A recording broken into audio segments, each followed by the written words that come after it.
എല്ലാവർക്കും നമസ്കാരം. 10th physics ക്ലാസ്സിലേക്ക് സ്വാഗതം. Electric energy conception and conservation ഈ ഒരു ചാപ്റ്ററിലെ പ്രധാനപ്പെട്ട എക്സാം ക്വസ്റ്റ്യൻസുകളാണ് നമ്മൾ ഈ ഒരു വീഡിയോയിൽ ചെയ്യാൻ പോകുന്നത്.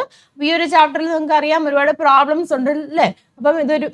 അപ്പം നിങ്ങൾക്കറിയാം ഈ ഒരു ചാപ്റ്ററിൽ ഒരുപാട് പ്രോബ്ലംസ് ഉണ്ട്. ഒരുപാട് കുട്ടികൾ തെറ്റിക്കുന്ന സെക്ഷൻസ് ആണ് ഈ പ്രോബ്ലത്തിൻ്റെ കേസ് വരാൻ നേരത്ത്. പവറും റെസിസ്റ്ററും വോൾട്ടേജും ഒക്കെ വരുമ്പോൾ അപ്പോൾ കൃത്യമായിട്ട് കാര്യങ്ങൾ മനസ്സിലാക്കി ചെയ്യുക. മാക്സിമം ക്വസ്റ്റ്യൻസ് നിങ്ങൾ അറ്റൻഡ് ചെയ്യുക കേട്ടോ.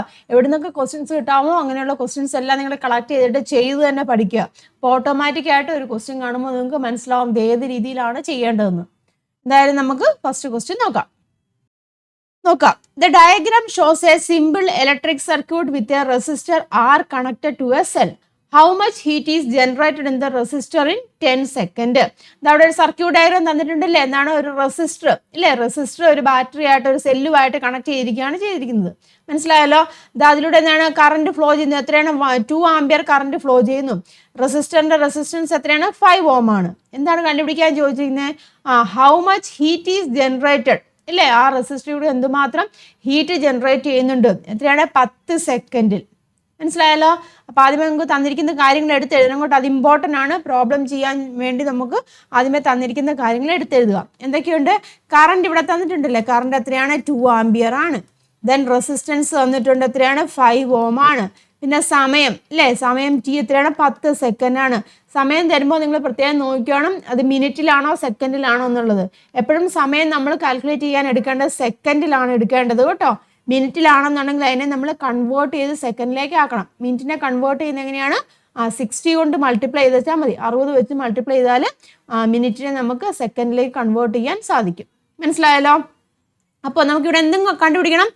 ഹീറ്റ് കണ്ടോ. അപ്പം ഇങ്ങനെ ഇത്രയും കാര്യങ്ങൾ നിങ്ങൾ എഴുതി വെച്ചിരിക്കണം കേട്ടോ. അപ്പം എച്ച് ആണ് കണ്ടുപിടിക്കേണ്ടത്. അപ്പം തന്നിരിക്കുന്ന കാര്യങ്ങളിൽ നിന്ന് നമുക്ക് ഇക്വേഷൻ നോക്കാം. തന്നിരിക്കുന്ന കാര്യങ്ങൾ ഉപയോഗിച്ചിട്ട് നമുക്ക് ഏത് ഇക്വേഷനാണ് അവിടെ അപ്ലൈ ചെയ്യേണ്ടത് നമുക്ക് നോക്കാം. അപ്പം ഇങ്ങനെ എഴുതി വെക്കുമ്പോൾ തന്നെ നിങ്ങൾക്ക് മനസ്സിലാവും ഏത് ഇക്വേഷനാണ് അവിടെ അപ്ലൈ ചെയ്യേണ്ടതെന്നുള്ളത്. ഓക്കെ ആണല്ലോ. അപ്പോൾ ഇവിടെ ഏത് ഇക്വേഷൻ അപ്ലൈ ചെയ്യണം?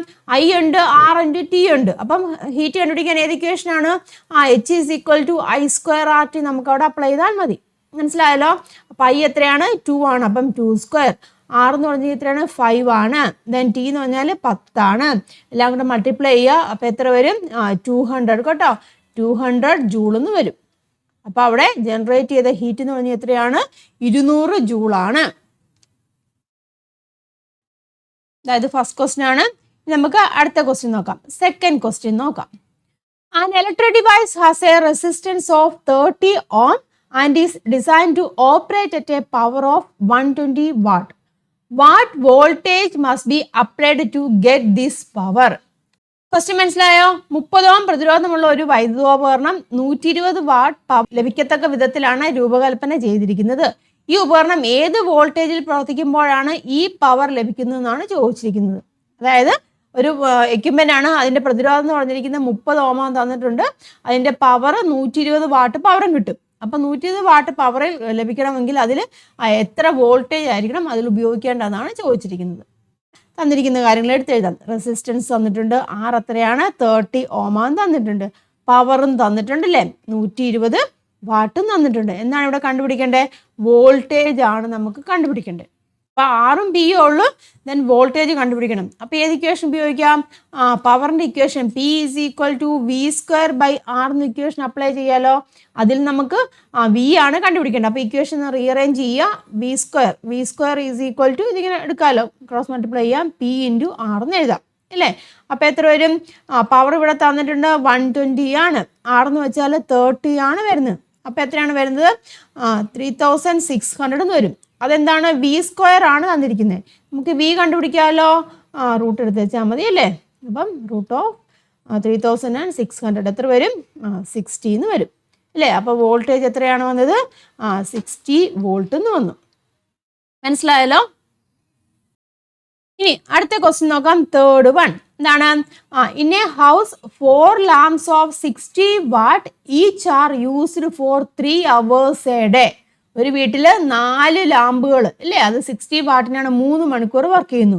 അതുപോലെ തന്നെ 6 lamp 6 lamps of 40 what 40 വാട്ടിൻ്റെ 6 lamp എത്ര മണിക്കൂർ വർക്ക് ചെയ്യുന്നു? 4 hours വർക്ക് ചെയ്യുന്നു. ഒരു ദിവസമാണ് കേട്ടോ. Calculate the total energy consumed by them in 30 days. അപ്പം 30 ദിവസത്തിൽ എന്തുമാത്രം എനർജി അവിടെ കൺസ്യൂം ചെയ്യുന്നുണ്ട് അല്ലെങ്കിൽ എന്തുമാത്രം എനർജി അവിടെ ഉപയോഗിക്കുന്നുണ്ട് അതിൻ്റെ അളവ് കണ്ടുപിടിക്കാനാണ് ചോദിച്ചിരിക്കുന്നത്. അപ്പം നമുക്ക് എങ്ങനെ കണ്ടുപിടിക്കാം? 60 വാട്ടിന് 4 ലാമ്പ് 3 മണിക്കൂർ വർക്ക് ചെയ്യുന്നുണ്ട് ഇല്ലേ? അപ്പം ഒരു ദിവസം ആ 60 വാട്ടിന് 4 ലാമ്പ് 3 മണിക്കൂർ നേരം വർക്ക് ചെയ്യുമ്പോൾ ഉണ്ടാകുന്ന എനർജി കൺസംഷൻ കണ്ടുപിടിക്കാമല്ലോ ഇല്ല? അപ്പം എങ്ങനെ എഴുതാം? എനർജി കൺസപ്ഷൻ അല്ലേ? എനർജി കൺസപ്ഷൻ എങ്ങനെയാണ് നമുക്ക് എഴുതാൻ സാധിക്കും? ആദ്യത്തെ 4 ലാമ്പാണ് 4 ലാമ്പുണ്ട്. പവർ എത്രയാണ്? 60 വാട്ടാണ്. അത് 3 മണിക്കൂർ വർക്ക് ചെയ്യുന്നു. അപ്പം നമുക്കറിയാമല്ലോ എനർജി കൺസംഷൻ ഇക്വേഷൻ ഏതാണ്? ഇക്വേഷൻ എഴുതിയിരിക്കണം കേട്ടോ. പവർ അല്ലേ? പവർ ഇൻ വാട്ട് അതുപോലെ തന്നെ ഇൻറ്റു ടൈം അല്ലേ? ടൈം എങ്ങനെയാണ്? അവറിലാണ്. Divided by 1000. ഇതാണ് നമ്മുടെ ജനറൽ ഇക്വേഷൻ അല്ലേ? അപ്പം നമുക്ക് കണ്ടുപിടിക്കാമല്ലോ. അപ്പോൾ ഇവിടെ എത്ര വരും? പവർ എന്ന് പറയുമ്പോൾ എത്രയാണ്? 60 ആണ്. 60യുടെ 4 എണ്ണം വർക്ക് ചെയ്യുന്നുണ്ട്. അപ്പോൾ എങ്ങനെ എഴുതാം? 4 × 60 അല്ലേ? 3 മണിക്കൂർ വർക്ക് ചെയ്യുന്നുണ്ട്. ഡിവൈഡ് ബൈ 1000 എന്ന് എഴുതാം. മനസ്സിലായല്ലോ? ക്യാൻസൽ ചെയ്യാൻ പറ്റുന്നൊക്കെ ക്യാൻസൽ ചെയ്യുക കേട്ടോ. അതാ 100ഉം 4ഉം കൂടെ പോവും, 25 വരും. പിന്നെ ഒന്നും ക്യാൻസൽ ചെയ്യാൻ പറ്റുന്നൊന്നുമില്ലല്ലോ. അപ്പം 18 ഡിവൈഡ് ബൈ 25 എന്ന് വരും. അത് ചെയ്യുമ്പോൾ കിട്ടുന്നത് 0.72 അല്ലേ? 0.72 എങ്ങനെയാണ്? കിലോ വാട്ട് അവർ ആണ് അല്ലേ? 0.72 കിലോ വാട്ട് അവർ എന്ന് കിട്ടും. ഒരു ദിവസത്തെയാണ് കണ്ടുപിടിച്ചത്.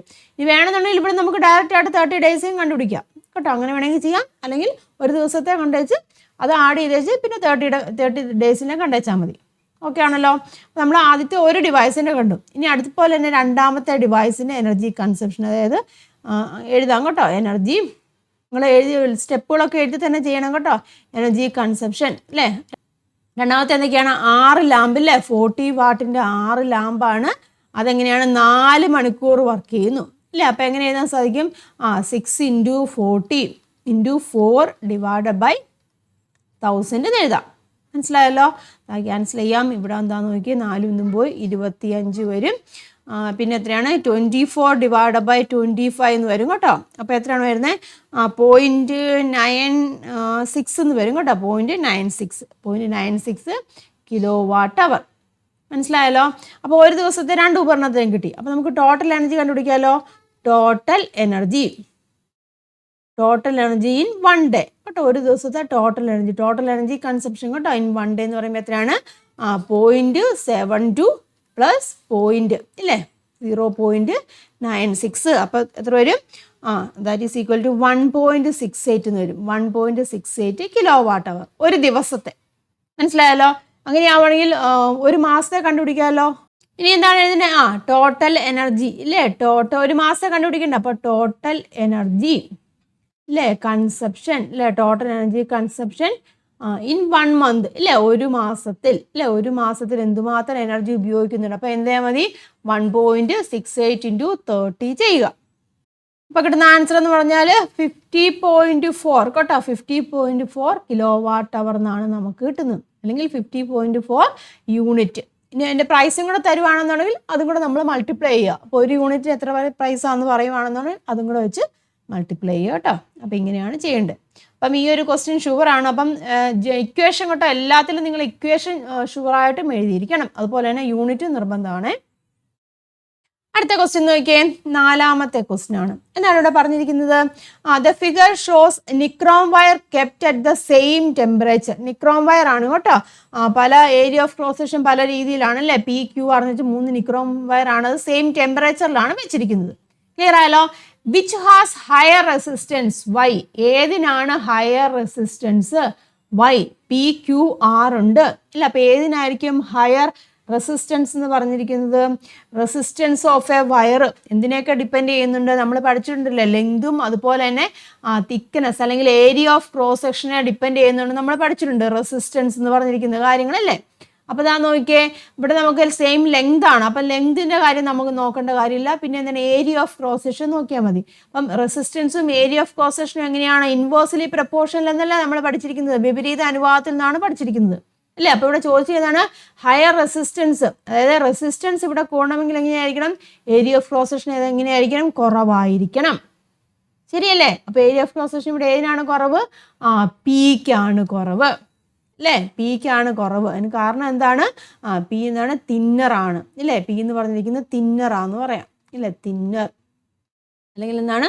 വണ്ണം കുറവായിട്ടുള്ളത് ഇല്ലേ? വണ്ണം കുറവ് അല്ലെങ്കിൽ തിന്നറായിട്ടുള്ള ഏതാണ്? പി ആണ്. അപ്പോൾ പിക്കാണ് ഇവിടെ ഹയർ റെസിസ്റ്റൻസ് കേട്ടോ. പിക്കാണ് ഹയർ റെസിസ്റ്റൻസ്. റീസൺ പറയുവാണെങ്കിൽ നമുക്ക് എന്ത് പറയാം? തിന്നറാന്ന് പറയാം. P is thinner than others. Okay ആണല്ലോ. ഇനി ബി പാർട്ട് എന്താണ് ചോദിച്ചിരിക്കുന്നത്? Of these, P has the highest resistivity. Write down your comments about this statement. Describe the reason. Will Pക്കാണ് ഏറ്റവും ഉയർന്ന റെസിസ്റ്റിവിറ്റി എന്ന് പറഞ്ഞിട്ടുണ്ട്. ഈ പ്രസ്താവനയെക്കുറിച്ച് നിങ്ങളുടെ പ്രതികരണം എന്താണ് ചോദിച്ചിരിക്കുന്നത്? മനസ്സിലായല്ലോ. പിക്ക് എന്നാണ് ഉയർന്ന റെസിസ്റ്റിവിറ്റി എന്ന് പറഞ്ഞിട്ടുണ്ട്. അത് ശരിയാണോ തെറ്റാണോ? പിക്കാണ് അവിടെ ഉയർന്ന റെസിസ്റ്റിവിറ്റി. അപ്പോൾ എങ്ങനെയാണ്? പിക്ക് എങ്ങനെയാണ് ഹയസ്റ്റ് റെസിസ്റ്റിവിറ്റി ആണോ ഇവിടെ? ഈ സ്റ്റേറ്റ്മെന്റ് കറക്റ്റ് ആണോ? സ്റ്റേറ്റ്മെന്റ് കറക്റ്റ് ആണോ? അല്ല, സ്റ്റേറ്റ്മെന്റ് കറക്റ്റ് അല്ല അല്ലേ? ട്രൂ അല്ല എന്ന് പറയാം ഇല്ല. അപ്പോൾ നമുക്ക് അല്ലെങ്കിൽ ഇതിനോട് നമ്മൾ ഡിസഗ്രി ചെയ്യുന്നത് പറയാം, അല്ലെങ്കിൽ ഫോൾസ് ആണ് ഈ സ്റ്റേറ്റ്മെന്റ് എന്ന ഫോൾസ് ആണെന്ന് പറയാം. അതിന് കാരണം എന്താണ്? റെസിസ്റ്റിവിറ്റി ഇല്ലേ? റെസിസ്റ്റിവിറ്റി അതിൻ്റെ സൈസിനെ ഡിപ്പെൻഡ് ചെയ്യുന്നുണ്ടോ? ഇല്ല. എല്ലാത്തിനും എന്താണ്? സെയിം ഇല്ലേ? റീസൺ എന്താണ്? സെയിം റെസിസ്റ്റിവിറ്റി ആണ്. ഇതിന് എല്ലാത്തിനും എന്താണ്? സെയിം റെസിസ്റ്റിവിറ്റി ആണ്. റെസിസ്റ്റിവിറ്റി എങ്ങനെയാണ്? Size of the material depend ചെയ്യുന്നുണ്ടോ? റെസിസ്റ്റിവിറ്റി മെറ്റീരിയൽ സൈസിനെ ഡിപ്പെൻഡ് ചെയ്യുന്ന നേച്ചർ ഓഫ് ദി മെറ്റീരിയൽ കേട്ടോ. അപ്പം എന്ത് പറയാം? Resistivity does not depends on ഇല്ലേ? ഡസ് നോട്ട് ഡിപ്പെൻഡ്സ് സൈസ് എന്ന് പറയാം അല്ലേ? Does not depends on size ഇല്ലേ? സൈസിനെ അവിടെ ഡിപ്പെൻഡ് ചെയ്യുന്നില്ല. സൈസ് ഓഫ് ദ ഒബ്ജക്റ്റ് അല്ലെങ്കിൽ size of the material only depends on the nature ആണ്. അപ്പോൾ ഈ സ്റ്റേറ്റ്മെന്റ് ഫോൾസ് ആണ്. ഓക്കെ ആണല്ലോ. ആൻസർ കൊടുത്തിട്ടുണ്ട് കേട്ടോ. പി തിന്നറാണ്, കനം കുറവാണ്, ഡിസഗ്രി എന്ന് പറഞ്ഞിട്ടുണ്ട്. All of them have the same resistivity ആണ് അല്ലേ? Resistivity does not depends on the size of the object. എല്ലാത്തിനും ഒരേ റെസിസ്റ്റിവിറ്റി ആയിരിക്കും. റെസിസ്റ്റിവിറ്റി വസ്തുവിന്റെ വലിപ്പത്തെ ആശ്രയിക്കുന്നില്ല. അടുത്ത ക്വസ്റ്റ്യൻ നോക്കാം. 5th one. Which of the following has got the lower electrical resistance? An electric appliance having higher power or an electric appliance having low power? Both are operating at the same voltage. Justify your answer. അതായത് ഒരേ വോൾട്ടേജിൽ പ്രവർത്തിക്കുന്ന power കൂടിയ വൈദ്യുതോപകരണത്തിനാണോ power കുറഞ്ഞ വൈദ്യുതോപകരണത്തിനാണോ വൈദ്യുത പ്രതിരോധം കുറവ്? സാധൂകരിക്കാൻ പറഞ്ഞിട്ടുണ്ട്. ഇവിടെ എന്താണ് ചോദിച്ചിരിക്കുന്നത്? ഏതിനാണ് ലോവർ ഇലക്ട്രിക്കൽ റെസിസ്റ്റൻസ്? അതായത് റെസിസ്റ്റൻസ് കുറവ് ഏതിനാന്നാണ് ഇവിടുത്തെ ക്വസ്റ്റ്യൻ. ഏതാണ്? അപ്ലയൻസ് പവർ കൂടിയ അല്ലേ? പവർ കൂടിയ അപ്ലയൻസിനാണോ അല്ലെങ്കിൽ എന്താണ് പവർ കുറഞ്ഞ അപ്ലയൻസിനാണോ എന്ന് ചോദിച്ചിട്ടുണ്ട്. ഇവിടെ എങ്ങനെയാണ്? രണ്ടും വർക്ക് ചെയ്യുന്ന സെയിം വോൾട്ടേജിലാണ്. വോൾട്ടേജ് അവിടെ കോൺസ്റ്റന്റ് ആണ്. അപ്പോൾ വോൾട്ടേജ് കോൺസ്റ്റന്റ് ആയിരിക്കുമ്പോൾ പവർ കൂടിയതിനാണോ പവർ കുറഞ്ഞതിനാണോ കുറവ് റെസിസ്റ്റൻസ് എന്നാണ് ചോദിച്ചിരിക്കുന്നത്. ഇല്ല, നമുക്കറിയാം പവറും റെസിസ്റ്റൻസും വോൾട്ടേജ് തമ്മിലുള്ള റിലേഷൻ അറിയാലോ. P is equal to V square by R ആണ്. ഈ ഒരു കേസിൽ നമുക്കറിയാം വോൾട്ടേജ് ഇവിടെ എങ്ങനെയാണ്? കോൺസ്റ്റന്റ് ആണ് അല്ലേ? വോൾട്ടേജ് കോൺസ്റ്റന്റ് ആയിരിക്കുമ്പോൾ എന്നാൽ റെസിസ്റ്റൻസ് ഇവിടെ കുറവായിരിക്കണം. റെസിസ്റ്റൻസ് കുറയണമെങ്കിൽ ഇവിടെ എങ്ങനെയായിരിക്കണം? പവർ എങ്ങനെയായിരിക്കും? കൂടുതലായിരിക്കും. മനസ്സിലാവുന്നുണ്ടോ? അപ്പം ഏതിനാണ് ലോവർ റെസിസ്റ്റൻസ്? ഹയർ പവർ അല്ലേ? കൂടുതൽ പവർ ഉള്ളതിനാണ് ലോവർ റെസിസ്റ്റൻസ്. അപ്പം നമുക്ക് എന്ത് പറയാം? ഹയർ പവർ അല്ലേ? ഹയർ പവർ, ഹയർ കേട്ടോ. ഹയർ പവറിനോട് എങ്ങനെയായിരിക്കും? ലോവർ റെസിസ്റ്റൻസ് ആയിരിക്കും. മനസ്സിലാവുന്നുണ്ടോ പറഞ്ഞത്? പവർ കൂടിയതിനായിരിക്കും അവിടെ പ്രതിരോധം കുറവ്. Calculate the power of A 400 volt 1600 watt device when 200 volt is applied across it. അതായത് 400 വോൾട്ട് 1600 വാട്ട് ഉള്ള ഒരു ഉപകരണത്തിൽ 200 വോൾട്ടേജ് പ്രയോഗിക്കുമ്പോൾ അവിടുത്തെ പവർ എത്രയായിരിക്കും എന്നാണ് ചോദിച്ചിരിക്കുന്നത്. മനസ്സിലാവുന്നുണ്ടോ? ഒരു അപ്ലയൻസ് ആണ്. അത് എത്രയിലാണ്? അത് ഏത് വോൾട്ടേജിലാണ് പ്രവർത്തിക്കുന്നത്? 400 വോൾട്ടിൽ വർക്ക് ചെയ്യുന്നുണ്ട്. അപ്പോൾ അതിൻ്റെ പവർ എത്രയാണ്? 1600 വാട്ട് എന്ന് പറഞ്ഞിട്ടുണ്ട്. അപ്പോൾ അങ്ങനെയാവുകയാണെന്നുണ്ടെങ്കിൽ ഈ അപ്ലയൻസ് 200 വോൾട്ട് ഇല്ലേ? 200 വോൾട്ടിൽ പ്രവർത്തിക്കുമ്പോൾ അതിൻ്റെ പവർ എത്രയാണെന്നാണ് ചോദിച്ചിരിക്കുന്നത്. സെയിം അപ്ലയൻസ് ആണ്. നമുക്ക് എങ്ങനെയാണ് അടുത്ത പവർ കണ്ടുപിടിക്കുന്നത്? അപ്പം സെയിം അപ്ലയൻസ് ആകുമ്പോൾ അതിൻ്റെ റെസിസ്റ്റൻസ് എങ്ങനെയാണ്? സെയിം തന്നെ ആയിരിക്കുമല്ലോ. അപ്പോൾ നമ്മൾ എന്ത് കണ്ടുപിടിക്കണം? ആദ്യമേ റെസിസ്റ്റൻസ് കണ്ടുപിടിക്കണം. അപ്പോൾ ഇക്വേഷൻ ഏതാണ്? P is equal to V square by R വെച്ച് നമുക്ക് റെസിസ്റ്റൻസ് കണ്ടുപിടിക്കാം. R is equal to V square by P ഇല്ലേ? Then that is equal to V എന്ന് പറഞ്ഞിരിക്കുന്നത് 400 ആണ്. 400 ഇൻറ്റു 400 ഡിവൈഡഡ് ബൈ 1600 എന്ന് വന്നു. ഇതാ ഇവിടെ ഇതും പോയി ഈ 4 ഇവിടെ പോയി, ഇതും പോയിട്ട് 1 വരും. അപ്പോൾ എത്രയാണ്? റെസിസ്റ്റൻസ് എത്രയാണ്? 100 അല്ലേ? റെസിസ്റ്റൻസ് 100 ഓം കിട്ടി. ഇതേ 100 ഓം തന്നെയാണ് അപ്പോൾ ഇതേ 100 ഓം ആണ് അപ്ലയൻസസിനുള്ളത് അല്ലേ? ആ സെയിം 100 ഓം റെസിസ്റ്റൻസിൽ ഉള്ള അപ്ലയൻസ് 200 വോൾട്ടിൽ വർക്ക് ചെയ്യുന്നു. അപ്പോൾ അവിടുത്തെ പവർ കണ്ടുപിടിക്കണം. അപ്പോൾ that is P = V² divide by R ആണ്. അപ്പോൾ അതാണ് വോൾട്ടേജ് എത്രയാണ്? 200 ആണല്ലേ? 200 × 200 ഡിവൈഡ് ബൈ റെസിസ്റ്റൻസ് നമുക്കിവിടെ കിട്ടി. എത്രയാണ്? 100 എന്ന് കിട്ടി. മനസ്സിലാവുന്നുണ്ടല്ലോ? നമുക്കിവിടെ എത്രയാണ് കിട്ടുന്നത്? ആൻസർ എത്ര വരും? ദാറ്റ് ഈസ് = 400 എന്ന് വരും അല്ലേ? അത് ക്യാൻസൽ ചെയ്ത് കഴിയുമ്പോൾ എത്രയാണ് വരുന്നത്? 400 അല്ലേ? 400 വാട്ട് എന്ന് വന്നു. അപ്പോൾ പവർ അല്ലേ 200 വോൾട്ടിൽ വർക്ക് ചെയ്യുമ്പോൾ അതിൻ്റെ പവർ എത്രയാണ്? 400 വാട്ടാണ് വരുന്നത്. അടുത്തൊരു ക്വസ്റ്റ്യൻ നോക്കാം. 7th one. The following appliances are used daily in a house. ഒരു വീട്ടിൽ ഡെയിലി ഉപയോഗിക്കുന്ന അപ്ലയൻസുകളാണ് കേട്ടോ. ഏതൊക്കെയാണ്? A 200 watt television for 5 hours. 200 വാട്ടിൻ്റെ television എത്രയാണ്? 5 മണിക്കൂർ വർക്ക് ചെയ്യുന്നുണ്ട്. അതുപോലെ തന്നെ 4 watt LED bulbs for 4 hours. അതായത് 5 40 വാട്ടിൻ്റെ LED ബൾബ്സ് 4 മണിക്കൂർ വർക്ക് ചെയ്യുന്നുണ്ട്. മനസ്സിലായല്ലോ? Calculate the total electric energy bill for 30 days. 30 ഡേയ്സിൻ്റെ ഇലക്ട്രിക് എനർജി കണ്ടുപിടിക്കണം. അത് cost of electricity is ₹5 per unit. ഒരു യൂണിറ്റിന് 5 രൂപ വെച്ച് ടോട്ടൽ ഇലക്ട്രിസിറ്റി ബിൽ എത്ര വരുന്നു എന്നാണ് നമുക്ക് കണ്ടുപിടിക്കാൻ ചോദിച്ചിരിക്കുന്നത്. മനസ്സിലായല്ലോ? അപ്പോൾ ഓരോന്നിനെയും നമുക്ക് കണ്ടുപിടിക്കാം. ആദ്യം എന്താണ്? ടെലിവിഷൻ്റെ അല്ലേ? ടെലിവിഷൻ്റെ TV യുടെ നോക്കാം. ടോട്ടൽ എനർജി കൺസപ്ഷൻ TV എന്ന് പറയുമ്പം ഇക്വേഷൻ ഓർത്തണം കേട്ടോ. Power in watt, time in hour divide by 1000. ഇതാണ് ഇക്വേഷൻ കേട്ടോ. ആ ഇക്വേഷൻ ഉപയോഗിച്ച് നമുക്ക് ആദ്യമേ അത് കണ്ടുപിടിക്കാം. അപ്പോൾ എത്രയാണ് വാല്യൂസ്? പവർ എത്രയാണ്? 200 ആണല്ലേ? 200 ആണ് ഒരു ടെലിവിഷനും ഉള്ളു അല്ലേ? അത് എത്ര മണിക്കൂർ വർക്ക് ചെയ്യുന്നു? 5 മണിക്കൂർ വർക്ക് ചെയ്യുന്നു. Divide by 1000. ഇത് 2 പോയി. പിന്നെ ഏതാണ്? ഇത് ക്യാൻസൽ ചെയ്യാം. 5 വരും. ഇതൊന്നും പോയി 5. അപ്പോൾ എത്രയാണ്? 1 അല്ലേ? 1 kWh. 1 kWh അല്ലെങ്കിൽ എന്താണ്? 1 യൂണിറ്റ് എന്ന് പറയാം ടെലിവിഷൻ്റെ കേസിൽ. ഇനി ബൾബിൻ്റെ കേസിൽ അല്ലേ? ബൾബ് കേട്ടോ. ബൾബ് ഞാൻ B എന്ന് കൊടുക്കുകയാണ് കേട്ടോ. ബൾബിൻ്റെ കേസിൽ എങ്ങനെയാണ്? എത്ര ബൾബാണ്? 5 ബൾബാണ് അല്ലേ? 5 ബൾബ് അല്ലേ? 40 വാട്ടിൻ്റെയാണ്. എത്ര മണിക്കൂർ? 4 മണിക്കൂർ വർക്ക് ചെയ്യുന്നു. അപ്പോൾ ഡിവൈഡ് ബൈ 1000 എന്ന് കൊടുത്തു ഇല്ലേ? അപ്പോൾ ക്യാൻസൽ ചെയ്യാൻ പറ്റുന്നൊക്കെ ക്യാൻസൽ ചെയ്യുമോ കേട്ടോ. ഇവിടെ 4ഉം 100 കൂടെ ക്യാൻസൽ ചെയ്തു. 25 വന്നു. പിന്നെ ഏതാണ്? 25ഉം ഇതും കൂടെ പോയി. ഇവിടെ പിന്നെ 5 വരും. പിന്നെ എന്താണ്? 4/5 എന്ന് വരും അല്ലേ? 4/5 എന്ന് വരും. 4/5 എന്ന് പറയുമ്പോൾ 0.8 വരും കേട്ടോ. ഡിവൈഡ് ചെയ്യുമ്പോൾ 0.8 അത്രയും kWh കിട്ടി. മനസ്സിലാവുന്നുണ്ടോ പറഞ്ഞേ? അപ്പോൾ നമുക്ക് ടോട്ടൽ എനർജി കണ്ടുപിടിക്കാമല്ലോ. ടോട്ടൽ എനർജി കേട്ടോ. ഇങ്ങനെ ഇവിടെ എഴുതുവാണെങ്കിൽ ടോട്ടൽ എനർജി എന്ന് പറയുമ്പോൾ എത്ര വരും? 1 + 0.8 എന്ന് വരും ഇല്ല? അപ്പോൾ എത്രയാണ്? 1.8 ഇല്ലേ? 1.8 kWh. 1.8 kWh ആണ് ഒരു ദിവസത്തെ ടോട്ടൽ എനർജി ഇൻ 1 day കേട്ടോ. ടോട്ടൽ എനർജി ഇൻ 1 day എന്ന് എഴുതാം. ഒരു ദിവസത്തെ ടോട്ടൽ എനർജിയാണ് നമ്മൾ കണ്ടുപിടിച്ചത്. മനസ്സിലാവുന്നുണ്ടോ? ഇനി അതുപോലെ ടോട്ടൽ എനർജി ഇൻ 1 month അല്ലേ? ഇൻ 1 month ഒരു മാസത്തെ ടോട്ടൽ എനർജി എന്ന് പറയുമ്പോൾ എത്ര വരും? ദാറ്റ് ഈസ് = 1.8 × 30 അല്ലേ? അപ്പോൾ എത്ര വരും? ദാറ്റ് ഈസ് = 54 എന്ന് വരും കേട്ടോ. 54 kWh അല്ലെങ്കിൽ എന്താണ്? 54 kWh അല്ലെങ്കിലാണ് 54 യൂണിറ്റ്. അങ്ങനെ എഴുതാം കേട്ടോ. അങ്ങനെ വേണമെങ്കിലും എഴുതാം. ഇനി കോസ്റ്റ് അല്ലേ? നമുക്ക് കോസ്റ്റ് കണ്ടുപിടിക്കണം. കോസ്റ്റ് എങ്ങനെയാണ്? ടോട്ടൽ അല്ലേ? ടോട്ടൽ കോസ്റ്റ് എന്ന് പറയുമ്പോൾ എങ്ങനെയാണ് പറഞ്ഞിരിക്കുന്നത്? എന്തുമാത്രം എനർജി കൺസ്യൂം ചെയ്യുന്നുണ്ട് അല്ല? അല്ലെങ്കിൽ യൂണിറ്റ് എന്തുമാത്രം യൂണിറ്റ് കൺസ്യൂം ചെയ്യുന്നുണ്ട് അല്ലെങ്കിൽ യൂണിറ്റ് കൺസ്യൂംഡ് എന്ന് എഴുതാം കേട്ടോ. യൂണിറ്റ് കൺസ്യൂംഡ് ഇൻറ്റു എന്താണ്? കോസ്റ്റ് പെർ യൂണിറ്റ് എന്ന് എഴുതാം അല്ലേ? Cost per unit. ഒരു യൂണിറ്റിനുള്ള കോസ്റ്റ്. അപ്പോൾ എന്തുമാത്രം എനർജി കൺസ്യൂം ചെയ്യുന്നുണ്ട്? 54 യൂണിറ്റ് എനർജിയാണ് കൺസ്യൂം ചെയ്ത്. ഒരു യൂണിറ്റിന് എത്ര വെച്ചിട്ടാണ്? 5 രൂപ വെച്ചിട്ടാണ് അല്ലേ? അപ്പോൾ ദാറ്റ് ഈസ് = എത്ര വരും? 270 എന്ന് വരും. ക്ലിയർ ആയല്ലോ? അപ്പം ടോട്ടൽ കോസ്റ്റ് അല്ലേ? ടോട്ടൽ കോസ്റ്റ് ഈസ് എത്രയാണ് വരുന്നത്?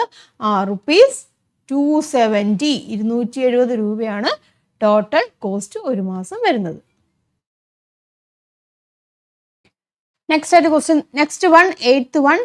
How many hours does an appliance of power 1000 watt work to use 1 kWh of electric energy? അതായത് 1000 watt പവർ ഉള്ള ഒരു ഉപകരണം എത്ര മണിക്കൂർ കൊണ്ട് ഉപയോഗിക്കുന്ന വൈദ്യോർജ്ജമാണ് 1 kWh? അത് പവർ തന്നിട്ടുണ്ടല്ലേ? തന്നിരിക്കുന്ന കാര്യങ്ങൾ എടുത്ത് എഴുതാം കേട്ടോ. പവർ എന്ന് തന്നിരിക്കുന്നത് എത്രയാണ്? 1000 watt ആണ്. അപ്പോൾ എന്തുമാത്രം എനർജി അവിടെ കൺസ്യൂം ചെയ്യുന്നുണ്ട് അല്ലേ? എനർജി കൺസ്യൂം ചെയ്യുന്നത് എത്രയാണ്?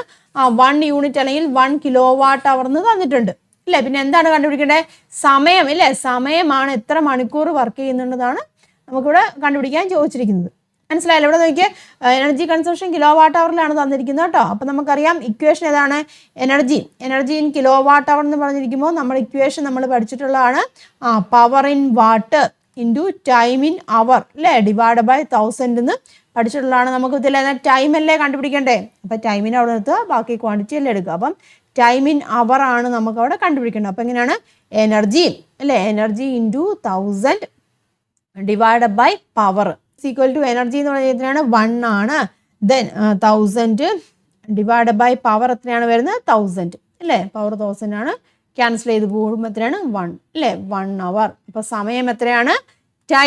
ടൈം എത്രയാണ് വരുന്നത്? ദാറ്റ് ഈസ് ഈക്വൽ ടു 1 അവർ അല്ലേ, 1 മണിക്കൂർ അല്ലെ. 1 മണിക്കൂർ വർക്ക് ചെയ്യുമ്പോഴാണ് എന്തുമാത്രം എനർജി വരുന്നത്? 1 കിലോ വാട്ട് അവർ എനർജി വരുന്നത്. അപ്പം ഇങ്ങനെയൊക്കെ ചെയ്യാൻ നേരത്തെ നിങ്ങൾ ശ്രദ്ധിച്ചോണം. കിലോ വാട്ട് അവറിലാണ് തന്നിരിക്കുന്നതെങ്കിൽ അതുകൊണ്ടാണ് നമ്മളിവിടെ 1000 കൂടെ ചെയ്തത് കേട്ടോ. അപ്പം ദാറ്റ് ഈസ് ആൻസർ. അപ്പോൾ ക്ലിയർ ആയല്ലോ? അപ്പോൾ ഇത്രയും ക്വസ്റ്റ്യൻസ് ആണ് ഞാനിപ്പോൾ ഈ ഒരു വീഡിയോയിൽ ഉൾപ്പെടുത്തിയിരിക്കുന്നത്. ഇനിയും ക്വസ്റ്റ്യൻസുകളുണ്ട് കേട്ടോ. അപ്പോൾ ഇത്രയും നിങ്ങൾ എഴുതിയെടുക്കുക, എഴുതിയെടുത്തിട്ട് തന്നെ ചെയ്ത് നോക്കണം കേട്ടോ. എന്നിട്ട് ആൻസറും ചെക്ക് ചെയ്ത് നോക്കുക കേട്ടോ. അപ്പോൾ തന്നെ പഠിച്ചോളും. അപ്പം ഈ പറഞ്ഞിരിക്കുന്ന രീതിയിലൊക്കെ പ്രോബ്ലംസ് ചെയ്യുക, എഴുതി തന്നെ പഠിക്കുക കേട്ടോ. അപ്പോൾ ഈ ഒരു വീഡിയോ എല്ലാവർക്കും ക്ലിയർ ആയി കാണുമെന്ന് വിചാരിക്കുന്നു. നിങ്ങൾക്ക് ഉപകാരമായിട്ടുണ്ടെങ്കിൽ ലൈക്ക് ചെയ്യുക, നിങ്ങളുടെ അഭിപ്രായങ്ങളൊക്കെ കമൻറ്റ് ചെയ്യുക, അതുപോലെ മാക്സിമം ഫ്രണ്ട്സിലേക്കൊക്കെ ഷെയർ ചെയ്യുക കേട്ടോ. അപ്പോൾ ഇതുപോലെയുള്ള മറ്റൊരു വീഡിയോ ആയിട്ട് വീണ്ടും കാണാം. എല്ലാവർക്കും നന്ദി, നമസ്കാരം, താങ്ക്